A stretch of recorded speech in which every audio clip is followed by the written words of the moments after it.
It is the intelligence of the soul force, which regulates all of the genetic machinations in your body, which tells your chromosomes when to do their jobs, when to divide, when to fragment, when to, reproduce themselves. We do have a genetic code. But what is it that turns that switch on? What is it that regulates the genetic code? You can have a program, but if the program, isn't inside the computer, and if the computer isn't turned on, well, it's not going to do you much good. Well, so it is with the genetic code inside the human body. And my colleague, Dr. Wallach, who we just interviewed, is finishing up his next book. Doc's, one of the things I forgot to mention is he's written over 11 books. His next one is called Epigenetics, the Death of the Gene Theory of Disease Transmission. Medical doctors use the concept of genetics as a scapegoat. They use the concept of genetics to argue that, the reason that you got heart disease, the reason that you got high blood pressure, the reason that you got type 2 diabetes, the reason that your joints exploded is not the doctor's fault. It can't be the doctor's fault. It can't be because the doctor has piss-poor therapeutics. It can't be because the doctor is offering outdated therapeutics. It can only be because it's your fault. It can't possibly be the doctor's fault. Can't possibly be the doctor's fault. So it must therefore be your fault. You have a bad gene. Well, guess what? You don't have a bad gene. Your genes are perfectly good. What you do not have is enough minerals, enough vitamins, enough essential fatty acids, enough amino acids, and enough antioxidants to keep the genetic code intact. And so when your genes and your enzymes and your nerves and your tendons and your cardiovascular system, your veins and your joints and your hearts and your arteries, and when your skin and when all of the different organ systems of your body lose the nutrients that they need, including your genes, when your genes lose the nutrients that they need to stay healthy, they start to break. Now, when a gene starts to break, that's bad because, it doesn't get any further down the pecking order than the gene.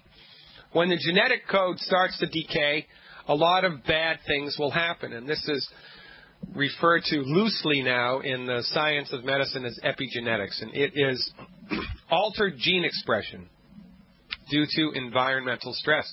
And the major environmental stress that affects your genes, affects your entire body, is not enough nutrition.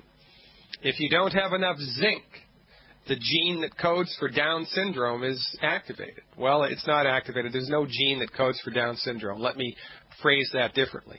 When you don't have enough zinc, your chromosomes are damaged.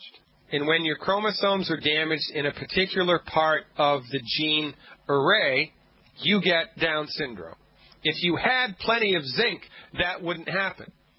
When you don't have enough selenium, selenium being a mineral like calcium, like zinc, and a certain part of the chromosomal material, your genetic material, is damaged, you get cystic fibrosis. When another part of the same genetic material is damaged, it's not gene A or gene B, it's gene C. When that gene is damaged, you get cystic fibrosis, or you get muscular dystrophy. Selenium deficiencies is the cause of both cystic fibrosis and muscular dystrophy. It's damage to different parts of the genetic array. But medical doctors don't know this because medical doctors have no respect for medical nutrition. They think, nutrition is childish. They think it's juvenile. They think it's an afterthought because they're not trained in it. And their thinking is that, if I wasn't trained in it, it can't be valid. And this is the biggest blunder that medical doctors make because they believe their own BS. Your body is endowed with a God-given intelligence. Your body knows how to fix itself, and your body wants to fix itself.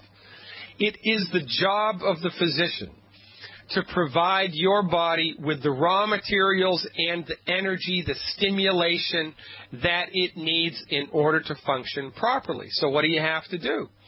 You have to give the body the stuff that it needs to keep its eyes, its ears, its nose, its mouth, its heart, its joints, its nerves, its brain, its skin, all of its organs.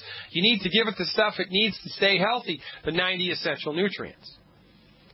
When you give the body the 90 essential nutrients and stop eating food that's gumming up the works, your body fixes itself.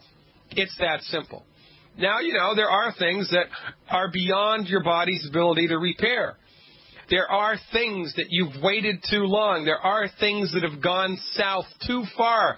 You've waited too long to be able to fix it. But those things are rare. Most of the time, your body has the ability to fix itself. What it's lacking is the raw materials. You don't have high blood pressure because you have a hydrochlorothiazide deficiency or a Lasix deficiency, for goodness sake. You don't have insomnia because you have a Lunesta deficiency, although that's what the MDs would like to convince you. And you certainly don't have depression because you have a Cymbalta deficiency or a Prozac deficiency.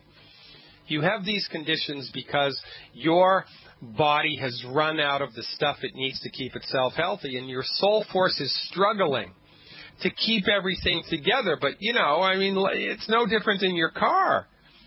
Your car runs out of oil, engine seizes. Your tires run out of air, they go flat. You run out of gas, you're not going anywhere. You run out of transmission fluid, you can't shift the gears. You run out of power steering fluid, it takes, Arnold Schwarzenegger back in the day to turn the wheel even 1 centimeter. You can't do it. Is there anything inherently wrong with the car? No. It's just lost all of its raw materials. Same with your body. Ladies and gentlemen, give your body the raw materials that it needs. Stop eating the foods that are gumming up the works. Increase your consumption of antioxidants, and then get the heck out of the way. You're going to be amazed at what your body does. And